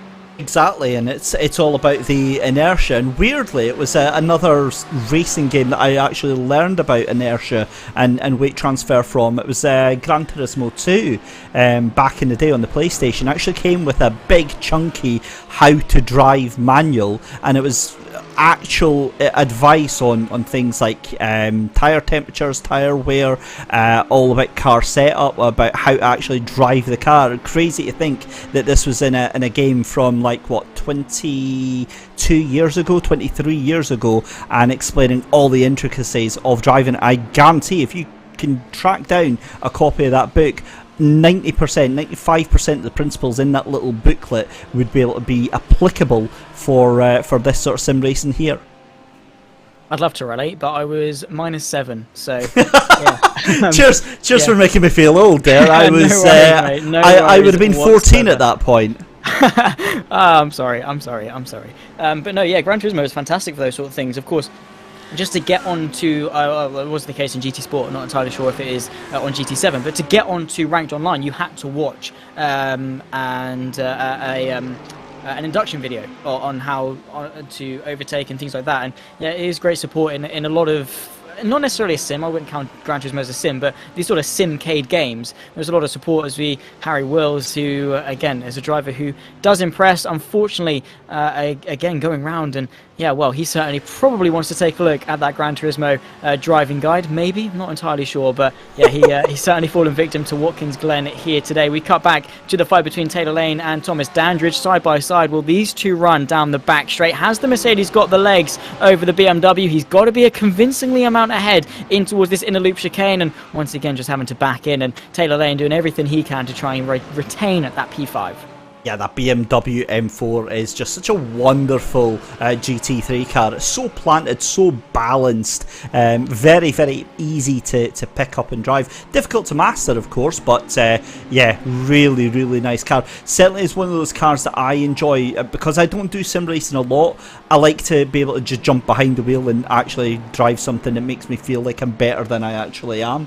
And the M4 is perfect for that. It's also, I mean, for those that haven't taken part in any of the GT3 racing, it's bizarre how each of the cars has its own little personality. The M4 very, very well rounded. The Mercedes is a brute in terms of acceleration, but can be a little bit tail happy as well, can oversteer a little bit. The Lamborghini is an expletive to drive. It's just so lazy, it doesn't want to do anything. The Audi is how can I put this politely, it's psychotic. You know, it's your best friend for, you know, 6 days of the week, and the 7th day of the week it's going to stab you in the face. The Audi is, you know, you'll do 10 laps out of 15 laps the same way, lap after lap after lap, and it's beautiful. And then the Audi will just decide, I don't like you anymore, and decide to throw you into the nearest barrier at high speed. No word of a lie, 90% of the sort of accidents you'll see with the Audi, it's just this sudden snap oversteer with it as well. The Ferrari I think is kind of going out of favour as well. It's a really, really nice car. It tends to suffer after it heats up the tyres, because the understeer gets a little bit overcompensated with the slides that it gets itself into as well. But either way, I mean, a great selection of cars out here on track today. The Porsche as well, just finally, as you mentioned, the Porsche you have to treat with kid gloves, because it's a bit of a handful, but probably the most enjoyable to drive. I mean, you do have to treat these cars with an air of respect. As we cut back to this fight in the AM category, Sasta Moynihan eyeing up a move to the race lead in towards the end of the loop. Not quite managing to make that one come to fruition, but he's certainly eyeing it up now, putting that pressure on Simon Dodd, who has led up until this point. But yeah, you do have to treat these cars with respect. Yes, they're, you know, ones and zeros maybe in the base fundamentals things, but when you're driving them, and Jensen getting it all sorts of wrong, cutting his way back onto the racetrack. It's fairly dodgy. I think he's going to be quite lucky that nothing really major happened. Tagged both of them around. Nice tandem drift. The BMW managed to keep going. Jensen unfortunately bouncing off the barrier. I don't think he really was in control there, but certainly a sketchy moment. Change of underwear, perhaps. I think that's definitely going to be required for that car. Full props to the driver of the BMW there for that rather unintended drift there, but yeah, he did very, very well to hold on to that one. Back with this battle then for 5th position, Taylor Lane ahead of Thomas Dendridge and Stuart Reynolds. Reynolds really wants to try and make this work right now. In fact, the two of them, Sean Campbell and Reynolds, pushing each other as hard as they can possibly go here, but I get the feeling this might end in tears. Very easily can, and that is the problem with pack racing, is that it only takes one wrong move. While it can bring some fantastic action, it can also end in devastation. But you just got to be careful. Mutual respect between all the drivers, as we quite often see. We cut to our race leader though, Thomas Cope. We were saying how well he's one of those drivers, has pace. So far this season hasn't been able to demonstrate that pace, but he's on a runaway at the moment. What is the gap? Pretty much 7.5 seconds back to Ethan Bass in 2nd place. He got the lead. He hasn't looked back since. Ethan Bass, in fact, under pressure from Alex Urenga, down in towards the next right-hander. Late on the brakes goes the Lamborghini, sets his nose in. Ethan Bass trying to keep him honest around the outside, use the full extent of the circuit. Alex Urenga up into 2nd place, and now the chase is on. 7.5 seconds up to Thomas Cope. A pit stop along the way. What is that? 33 minutes of race 2. It's on. Thomas Cope versus Alex Urenga, a showdown. Can Thomas Cope cope with that pressure of, as we said, if there's a driver you don't want chasing you down, it's going to be Alex Urenga? I hope he does, but quite honestly, I mean, it's such an intimidating sight, isn't it? Seeing that relative box here in iRacing, seeing it tick down to Urenga, and it's 6 seconds, then it's 5 seconds, then it's 3 seconds, and that plays on your mind as well. Again, great to see though that Cope is actually well and truly on the pace, one of the fastest drivers here out on the track there. 1:42.17 was the last lap there, and Alex Urenga doing a 1:42.59. And granted, he did have to make his way past Ethan Bass there, but we've now only got half an hour left to go here. We've got pit stops to factor in as well here, but I don't know. I wouldn't put it in the bag. He's going to certainly go for it. That's for absolute sure here. But yeah, I wouldn't be 100% guaranteed that he's going to be challenging for that win. it's going to be one of those close calls, and Thomas Cope, again, as I say, has got some good pace, just has to be consistent, focus on putting those laps in. Urenga can catch a couple of attempts, so what? As long as he's not, close enough to really mount an attack, you're fine. Keep doing what you're doing, putting a good enough laps in, as we see Sean Campbell on the outside of Thomas Dandridge, or actually it will be the inside as they brake late for this right hand of the Lamborghini, going to get his nose in and keep it there as Dean Timms going backwards. He was, I think, the race leader. Or no, he wasn't. It was Simon Dodd leading the race, but it was he won the race in race 1, and unfortunately has come to blows here in race 2. And well, that is how quick the pendulum of Lady Luck can swing. And it is, but that's your championship leader, Ivo Linden, in huge problems. That car is absolutely destroyed. Look at it, it's crabbing with massive rear end suspension damage. That car is toast. There is very little chance he's going to get that back to the pits in time there. Oh my goodness me, that is a monstrous accident, and that was Ivo Linden with Dean Timms. Let's keep an eye here. So it was contact with one of the Porsches there as Linden rolled back onto the track there. I think that was that De Bover that caught that there. I think that was Jeremy De Bover. Potentially so. I think we're going to rewind just a little bit. It was Jeremy De Bover. It was a tap. It was so close to the rear end, and the BMW, I think, tried to bring it back to the left or went to go a little bit more to the right and just was swiped, and there's nothing he can do. He is a passenger in that car. He might as well not even be sat in the driver's seat. He might as well not even have pedals in a steering wheel. What can he do here? He's tapped around Jeremy Rover. Overestimate, maybe a bit of netcode, I don't really know. Maybe just tapping him at the wrong angle. Tapped again, sent barreling into the barrier, bouncing back onto the fastest bit of the racetrack. Slams on the brakes, what's that going to do? Nothing. Absolutely nothing. And that is such a shame for Dean Timms, and such a shame for Van der Linden's championship as well, because he was already under threat in the GT3 AMS, and well, him back to the pit lane, that's going to be no points going his way. And yeah, well, that's racing. I'm just absolutely stunned at that. That was incredible to see that. And Ivo Linden then retires into pit lane. You've got to say, I mean, Dean Timms is out of the race. Harry Wills is out of the race as well. We're not even halfway through it. And it's days like this, races like this that are absolutely pivotal, Zach, to the championship. You look back in hindsight and you think, as I was saying in race 1, you think, I could have got a couple more points there. When it comes down so close in the final stages, you think, you look back to Watkins then, I DNF'd. It was not my fault. I've lost points here. This could be detrimental to my championship, as we see a fight between Taylor Lane, Oscar Copa, the RSR Lamborghini going to the left-hand side to try and get his way ahead of the BMW. Tucking in early, I think that's probably the best bet, is to make them go defensive in towards the inner loop, back out early, try and get the under and over, but unfortunately for Oscar Copa, that wasn't the case, as he has got Stuart Reynolds on his behind and has to be careful of that one. But still, just under half an hour left to go in this race. Alex Urenga has closed the gap, 42.72 for Thomas Cope on that last lap, at 41.95 for Alex Urenga. The gap is closing. It is closing quickly, but only time will tell what will be the result of this race. The last couple of laps, and on average, you have to say it's a good couple of attempts for Alex Urenga. Isn't it just? I mean, that's 0.2 of a second on lap 11 there. That was the lap after he got past Ethan Bass there. And then the first real flying lap that he could get going takes 0.7 of a second. Yeah, I mean, look, this race is on, but don't count the chickens just yet. In fact, you can see just in the background there is Alex Urenga. So now you can see him. You get that sense that he's just going to be absolutely chasing down. He goes another fastest lap of the race. Urenga does a 1:41.848. He is on a mission right now. He's a bull, and he sees red in the form of Thomas Cope out in front. He is charging towards that, and I guess it does fit that he's in a Lamborghini with a bull. But we look back to the AMS of Van der Broek and McEwen fighting it out over P4. They've got Chamorro just in front. That's the fight for the podium. And when you can see such a position like the podium just in front of you, do you really want to be fighting? But a bit of a mistake from Van der Broek might open the door for McEwen to the inside of the penultimate corner. Not quite going to work for him, but you can see P3.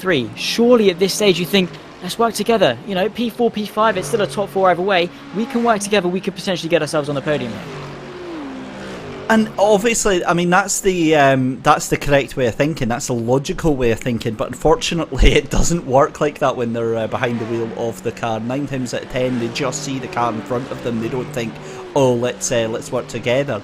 That's what you see that you don't see from any other team here. The RSR team by Buttkicker is the fact that they you know, we saw it last time out at Spa. They'll bump draft each other, get that extra boost. And they don't fight too much for position. They just think about the team, and they want to solidify the position that they can. That's what you need to do. But again, it's how much do you trust the person behind you? It's that mutual thing, isn't it, between drivers? Of course, you'll have, I guess, quote unquote, friends and things like that in the Discord and what have you. You'll be like, okay, we can work together, especially between teammates. You'll be like, okay, we can work together. Even just finding someone a similar pace to you, you can be like, we can go in tandem here. We can work together, slipstream off each other, bump draft, as you were saying, is the case with the RSR guys. Just working together. Thinking about the long game. In a 50-minute race, yes, it is a sprint race compared to endurance racing and things like that, but it is the longest. You just have to play that longest game. You have to think long into this race, as we see R.A.W.S having yet another incident, unfortunate for him, as the Dubovas have both come to blows, I think, in this race so far. But again, think long game. Think where you can be at the 35-minute, the 40, the 45-minute, in those final 5-10 minutes. Where do you want to be? And if you fight too hard too early, you're going to be a little bit further back than you'd expect. Do you know what? I've just realised who is that behind that is Thomas Cope, your race leader, behind Navarro de Boiver. So a way to go a lap down here. You can see the lights flashing from Thomas Cope there. He wants to get past that car in as clean and as orderly a fashion as he possibly can. And, well, I don't think you can get any more clean and orderly than that. Navarro de Boiver just basically says, no, I'm not even in this one, mate. He's just like, nope. Yep. See you later. You on you go. Off your pop. But yeah, no. We cut back towards the front of drivers that are having a little bit more of a fortuitous race in race 2. It's Taylor Lane that leads Oscar Coper, Stuart Reynolds and Thomas Dandridge this fight for 6th place. Sean Campbell is a little bit up the road. You can see in that fight there for P3, headed by Ethan Bass. Bit of a slide there from the Lamborghini of Oscar Coper. Has to very quickly dart his way back to the racing line and has got Stuart Reynolds for company. But again, you have to think about that battle where you can be a little bit later on in that fight for 6th, as we see Christian Furs, first driver that is making a scheduled pit stop. Are we at the start of this pit lane sequence? Quite potentially. I mean, we're halfway through the race here now, Zach. We've got a good chunk of the race done and dusted. As up the inside goes Oscar Coper, makes it look clean, clear and nice and easy, but Taylor Lane's not finished with it just yet. Gets the run here. Have a look at the back though, because here comes Thomas Dandridge, possibly going to try and make this 3 wide. Gives a little bit of a bump there to Taylor Lane, trying to make this happen, but Taylor Lane eventually has to succumb to that position. That now means that it's Stuart Reynolds that's behind, because Dandridge is actually behind this battle here. So Reynolds in a position where he could possibly make this work here. But there we go. So as you said, Sastamoinen doing a grand job in this battle. However, he's already onto the back of one of the pro cars. Wow, he's been a man on a mission in this race, and well, the Ferrari going defensive, Sastamoinen putting a fight on. But maybe that's the thing. Maybe he doesn't want to get involved in the pros race. This isn't his race. Maybe getting bogged down in these battles could see him fall into the clutches of Simon Dodd. That's Christian Furs just in front of him, of course, has come into the pit lane, so really doesn't want to get into a fight with him, just going to slow them both down. But with Simon Dodd, only 1.5 seconds back? You can't afford to be fighting with people that, you know, he's going to win the AM race either way. He can overtake Christian Furs, get that position. He's going to win the AM race in it either way. It's going to be the same amount of points at the end of the day for him. But if he fights, falls back into the likes of Simon Dodd, it could risk him losing this race victory, which after a poor race 1, he's going to want to make amends for.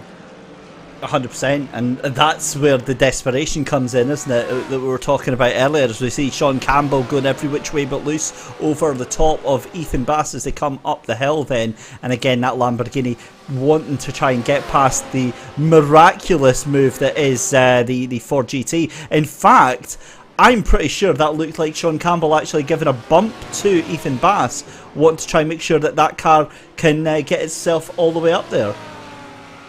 Yeah, indeed, and yeah, he's maybe give him a bit of a helping hand, maybe just trying to maximise the latter stages of his stint. Doesn't want to fight and get bogged down too much, because Sean Campbell, I think, is going to be close to the likes of Christian first potentially, but we'll have to wait and see, because they are in that fight for P3, and if they fight now, Christian first is going to get an almighty undercut on them. They're going long though, that's the crucial thing. They're going long, they're going to have a slightly shorter pit stop, and we've seen before how well that overcut can work. But here comes Campbell to the inside. He was waiting for the moment. We said he was probably working with him. Nope, he was waiting for that opportune moment. To the right hand side, late under brakes, gets it stopped. Up he goes, up into P3, and a pretty sensational move there. And we've seen those Lamborghinis, they're pretty nippy on the brakes.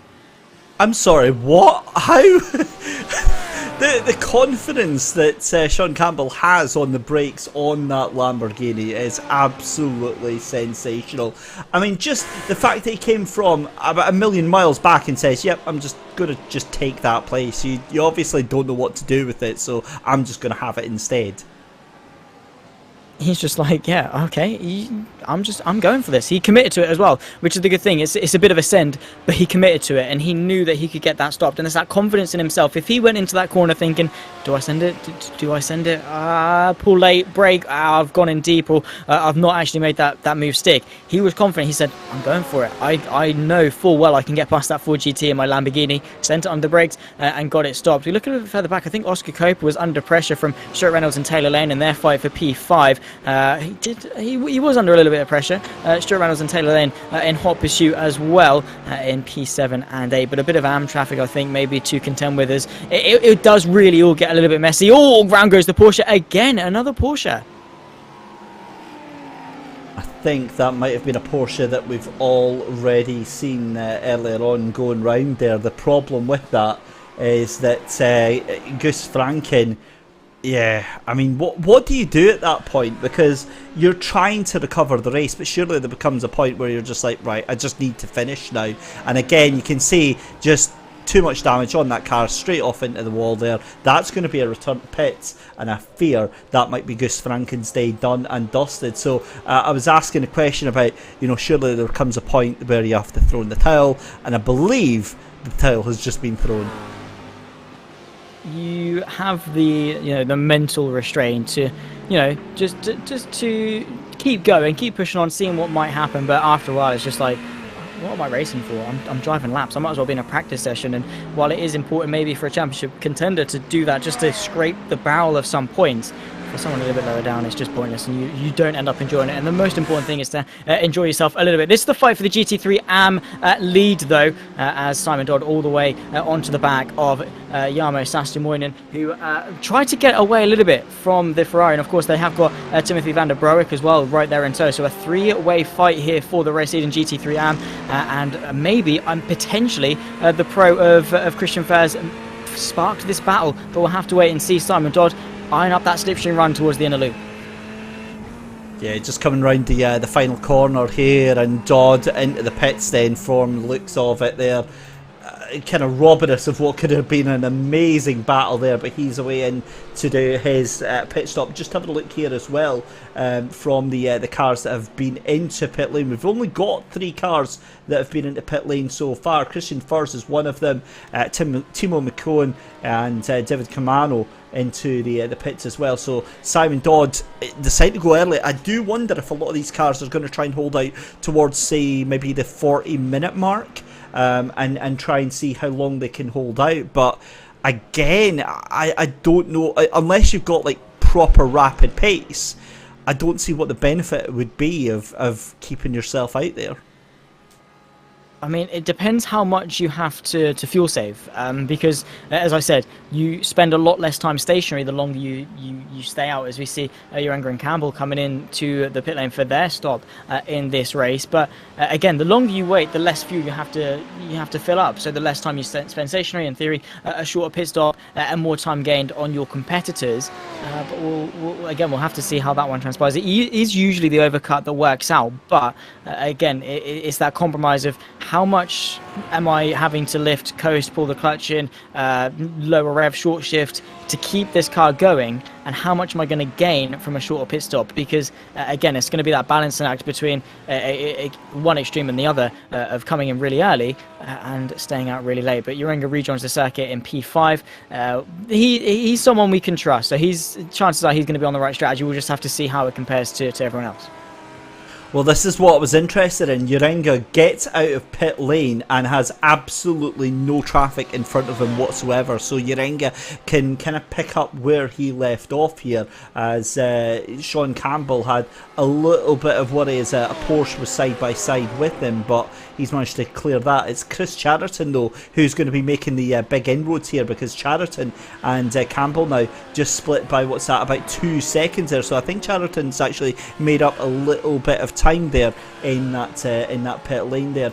Back with the AM battle, but this is starting to get a little bit spicy, boys. We're just 15 minutes away from the end of the race. It's still Jarmo Sastamainen here, but have a look at Van der Broek behind. He's got Victor Chamorro all over them, and if they're not careful, Didi Vlamink is going to actually get drawn into this battle as well. Sensational stuff to go with just 15 minutes left in the session. Oof, it's squeaky bum time between these guys. Gloves are off and they are fighting for this race lead. Sastamainen, very close to his rear end there. Van der Broek wanting to practically push that Mercedes through that long right hand. Very sideways. That Chamorro getting it all sorts of wrong, but desperate to try and get himself into this fight. Sastamainen, though, has a bit of breathing space in towards the next right hander. A big braking zone. They all brake very late as they constantine their way up. Here's our race leader, Thomas Cope, into the pit lane. How much time has Urenga gained relative to Thomas Cope in that pit lane phase? Again, it will be a race against time between the two. Can't even see Urenga in shot. Has Cope pulled a worldie of a strategy? The gap 4.4 seconds between the two, so very close. But that fight amongst the AMs, certainly cannot wait to see how this ball is down. Sastamainen into the pit lane, contact. He's been sent round. Oh no, Van der Broek concedes the place because they all want to come into the pit lane. And well, that's the thing with Watkins Glen, that pit lane is so dodgy, but they're on the same lap. This battle is far from over. I mean, to be fair, Van der Broek did let him keep that place because he had to. There was no way that he could try and take that position at all. But it was good to see that he just held everything up there. Oh no! But Sastamainen misses his box, and that's going to cost him about half a second. Maybe a bit more, actually. We'll have to see, but that could be very costly for a person who seems so dominant. Oscar Coper without a bonnet. That is not how that Lamborghini rolled off the showroom floor to get itself to the racetrack. Going to see how this one happened. Ethan Bass in front of him, that fight for the podium. In towards the inner loop. Doesn't look quite close enough to that Ford to really get it wrong. And, well, he jumped the curb. We were saying how lethal those curbs can be, and well, Oscar Coper falls victim to it.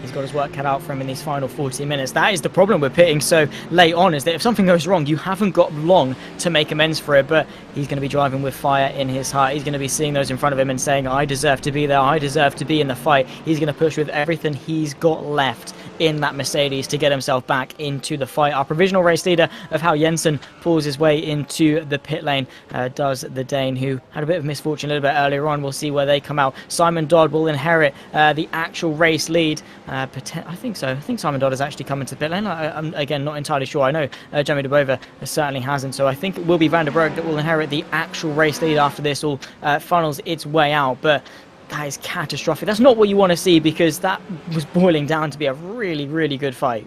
It really was, wasn't it? You hate to see it, but that's the way the cookie crumbles sometimes. Back to our pro lead right now, and Thomas Cope now 3.6 seconds ahead of Alex Uringa. There is a very ominous theme playing in the background, because Uringa is just pushing as hard as he possibly can in the background there. However, with what we just saw happening to that other Lamborghini, I don't think these Lamborghinis are in any way whatsoever out of the woods just yet.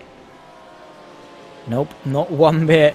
Again, Alex Uringa is pumping in fastest lap after fastest lap after fastest lap, and absolutely flying out in front at 42.0 for Thomas Cope, 41.5 for Alex Uringa. That gap is coming down. It's coming down quickly. The striking distance probably with that gap going to be around 6 or 7 laps. Have we got that time in the bank, or does Alex Uringa need to dig deep? I've not got my crystal ball. I mean, it's 12 minutes. I don't think so. It is close, and he will almost certainly get onto the back of him. But the pace that was like maybe 7-8 tenths of a second every single lap as Uringa, that was going to cost him a little bit there. What was coming down, it's 7-8 tenths of a second a lap now, isn't coming down that fast at all. It's maybe 3-4 tenths of a second every lap now. In fact, the gap's gone back up to 4 seconds between your two sort of leading contenders here. 10 minutes left to go. It's going to be a hell of a race for sure. What I do know though, Simon Dodd looking very comfortable in the lead of that AM group.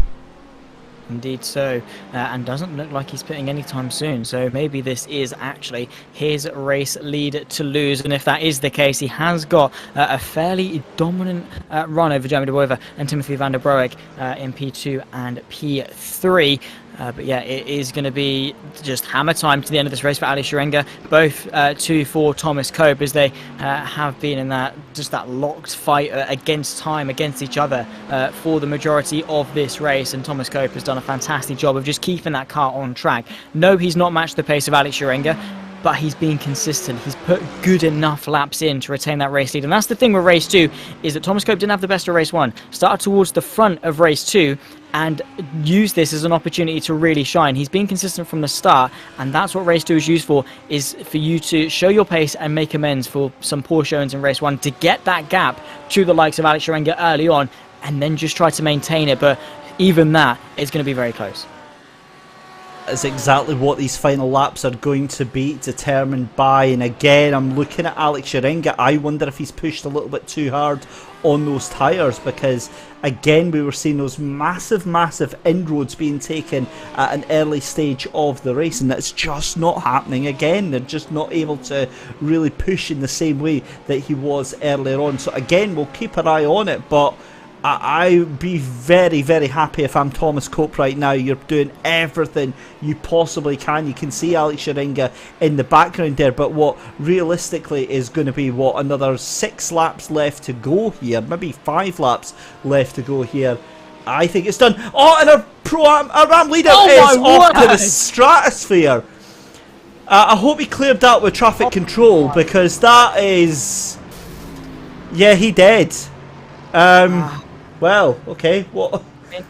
Eclipse Racing Team. I love maybe sim racing sometimes. I'm not entirely sure, but right, we'll take a look what happened. Just was it by himself? Was there a spit? Oh, it was by him. I think he spun it himself, got collected, right, and then just take off. We'll see. Yeah, that car looks a bit sideways. Oh, very nice picturesque. If he managed to stay around, he goes, bounced off into the park. Not too much. Bang! Off it goes. That is physics for you right there. Air traffic control have been notified. That is an unidentified flying object off into the stratosphere. And oh dear. Well, there you go. Right, Chris Chariton's had a bit of a moment as well. Your lead gap is still 3.2 seconds. You haven't missed anything, but my goodness me. Well, I guess if you're going to lose it, you've got to lose it in style, but how raging do you think Simon Dodd is going to be? 42 minutes into a 50-minute race, and he loses it by himself. It's heartbreaking. It's got to be heartbreaking. That is so upsetting. Jeremy De Boiver will inherit the race lead on his path potentially to a third race to victory here for the Race Anywhere World Series GT3.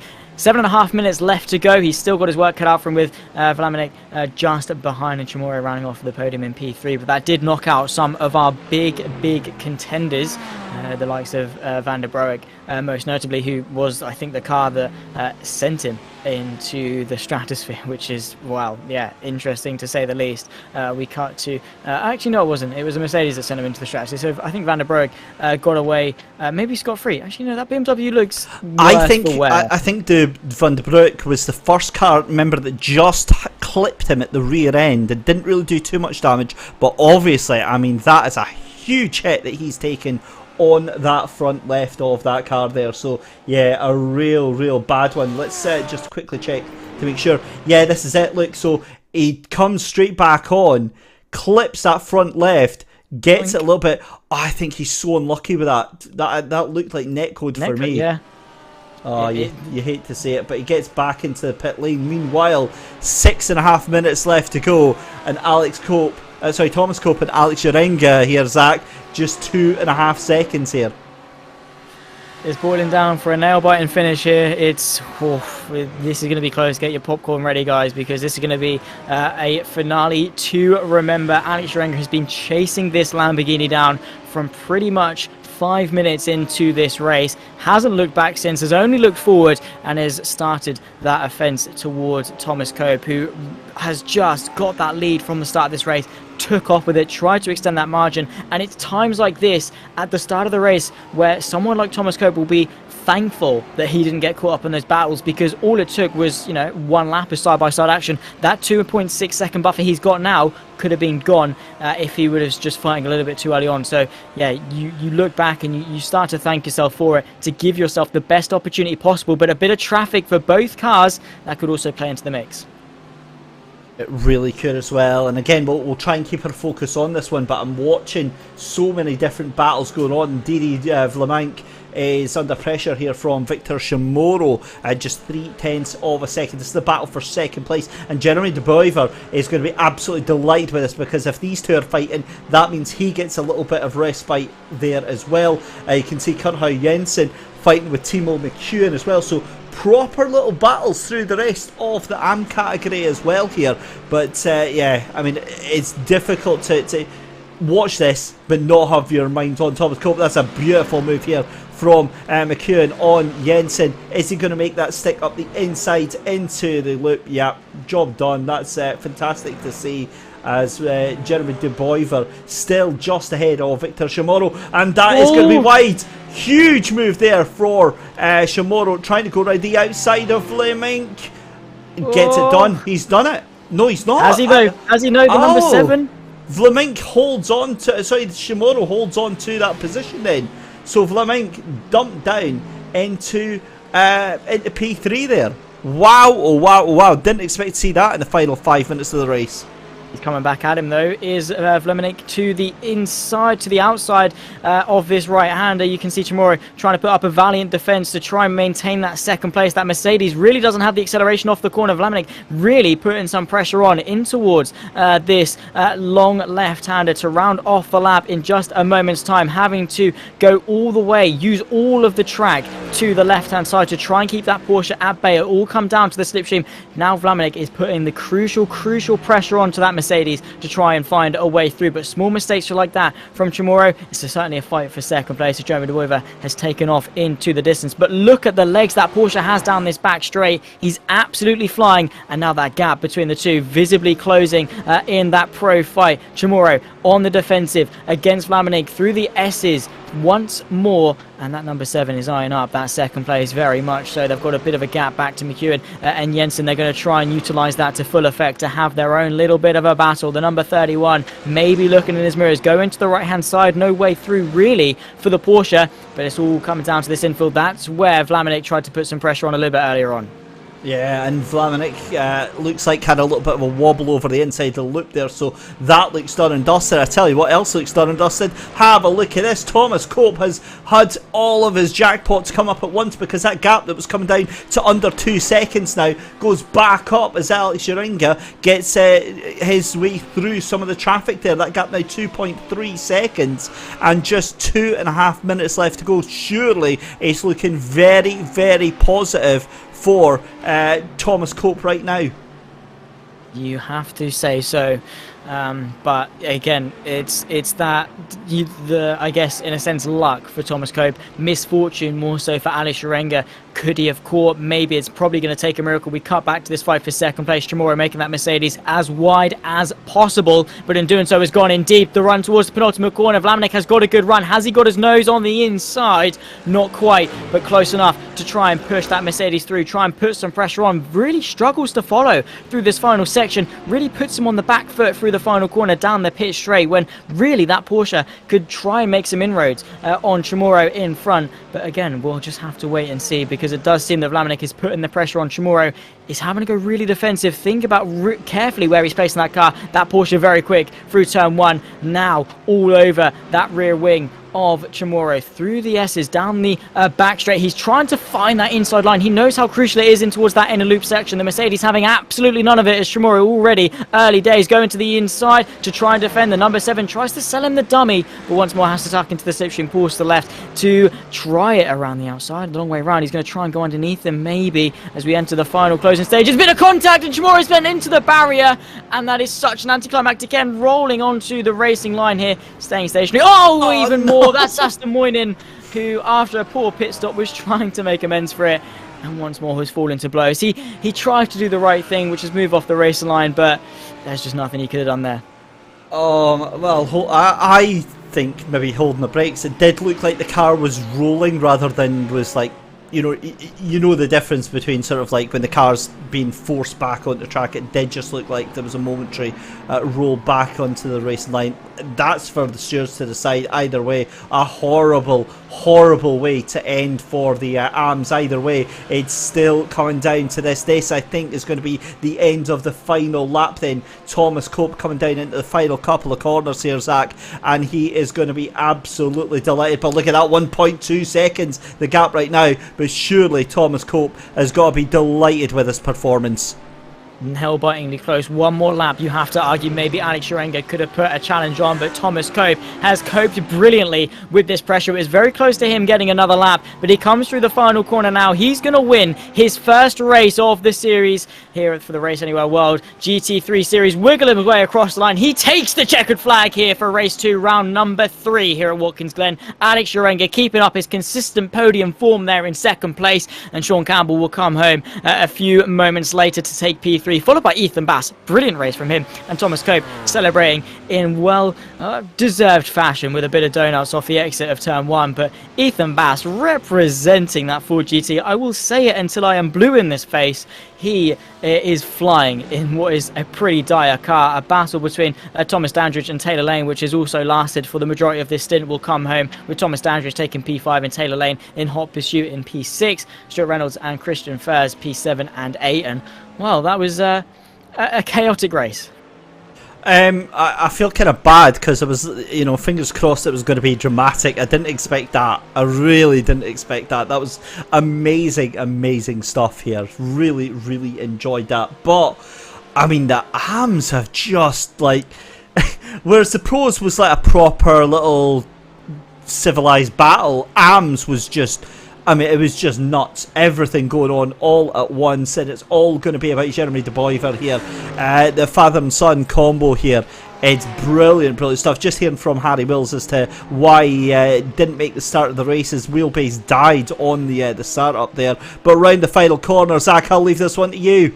Here he comes. Jeremy De Boyver takes yet another victory here for race 2. Slows down on the line just to rub it in a little bit. Takes the checkered flag here as Dave Vlaminich comes into the pit lane as McEwen dips his way through into second place. I'm not entirely sure what's happened here. Is Vlaminck going to get his podium? Not entirely sure. But Kamano will come home in P4 with Jensen rounding off the top 5. What a race that was from, as you quite rightly say, nice and civilized for the most part amongst the pros. Well, certainly a different story amongst the AMs. This is how they racked up then after 50 minutes of intense racing. Thomas Cope, well, he withstood the pressure of Alex Sharenga to take his first victory. 1 second back was that RSR by butt kicker car of Alex Sharenga. His teammate Sean Campbell rounds off the podium with Ethan Bass P4 and Thomas Dandridge rounding off the top 5. Then comes Taylor Lane, Stuart Reynolds and Christian First in P6, 7 and 8. Michael Patterman and Chris Chatterton round off the top 10 with Jonas Dreyer in P11. Liam Mahan comes P12. Oscar Coper, yet another poor showing for that Lamborghini driver, and that is such a shame to see.